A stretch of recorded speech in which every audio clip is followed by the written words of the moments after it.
Braverman. Making peace with the past. Making peace with the past. Wayne Braverman.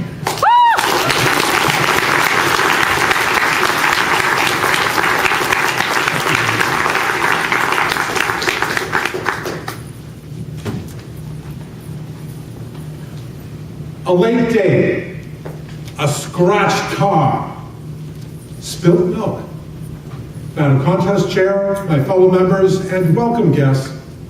Little mishaps in life are usually easy to forgive. But what about the more serious situations?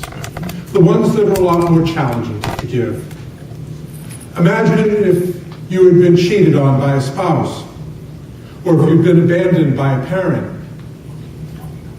or if you've been abused. My heart goes out to those who live with the deep pain brought about by somebody else.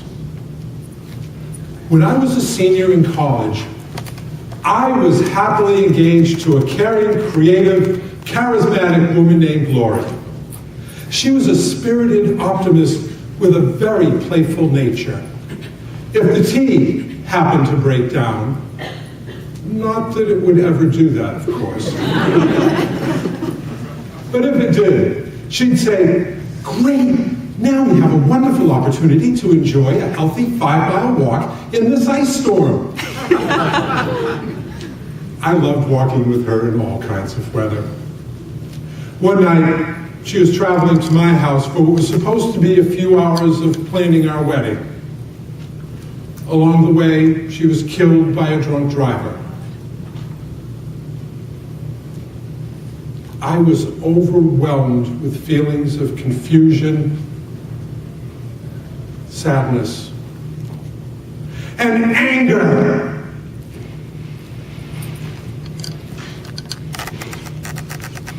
As the years went by, my emotional roller coaster ride came to an end and memories of the past faded away.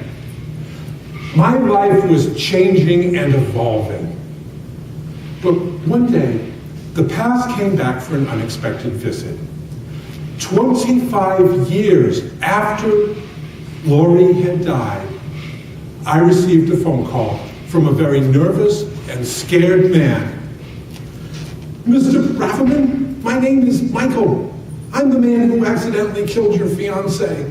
I'm sorry for having been so irresponsible and reckless. I live with the pain of what I caused every day. Can you ever forgive me for what I did?"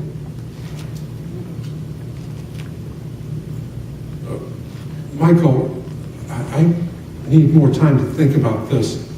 Try calling me again in 3 weeks. While speaking with Michael, I was flooded with emotions and realized I had unfinished business. Have you ever had a situation in your life you thought was resolved, only to have it reappear? We ask ourselves, why is this situation in my life again? Go away and get back in the past where you belong. I realized that trying to stuff emotions back into the past was not going to resolve the conflict. The best way to solve any problem is by moving through each phase of the experience. Although I had dealt with the loss of Lori and our future together, I had not resolved the feelings associated with the person responsible for taking her life and our future away. There were times during the years after Lori's death when I felt as though something was missing in my life. Sometimes I felt like a piece of bread, missing the yeast that allows it to be full, flavorful, and fragrant, rising to its full potential. Other times, my life was like a piece of cake baked without the sugar. I was missing out on the sweetness of life. Perhaps the missing ingredient was forgiveness. It's what Michael was asking for. But was I ready, willing, and able to do that? Forgiveness is a process taken one step at a time. I learned that each step requires a lot of courage, patience, and strength. Taking those steps gives us the emotional freedom to live with more love, peace, and joy. That's the life I wanted more than anything. When Michael called again, I said, I will never approve of what you did the night you killed Lori. But I do forgive you. Michael, after all these years, it's time for both of us to move on and be free. He cried for a while, and then he said, thank you. The key for me was learning that when we forgive, we are forgiving the person, not the behavior. What they did is not okay. No one deserves to have their life altered by someone who's drunk or be cheated on by a spouse, and certainly no one ever deserves to be abused. Forgiveness is a powerful gift.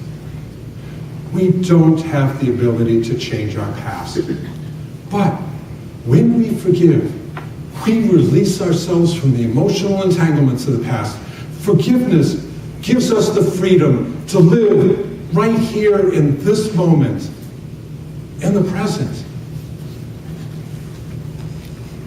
Is there someone in your life who's hurt you and needs your forgiveness?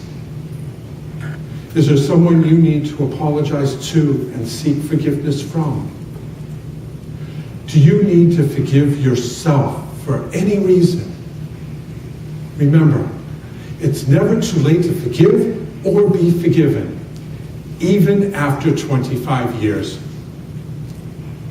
One of the greatest gifts I receive by forgiving is also the simplest of blessings. It's peace, and it's ready for you.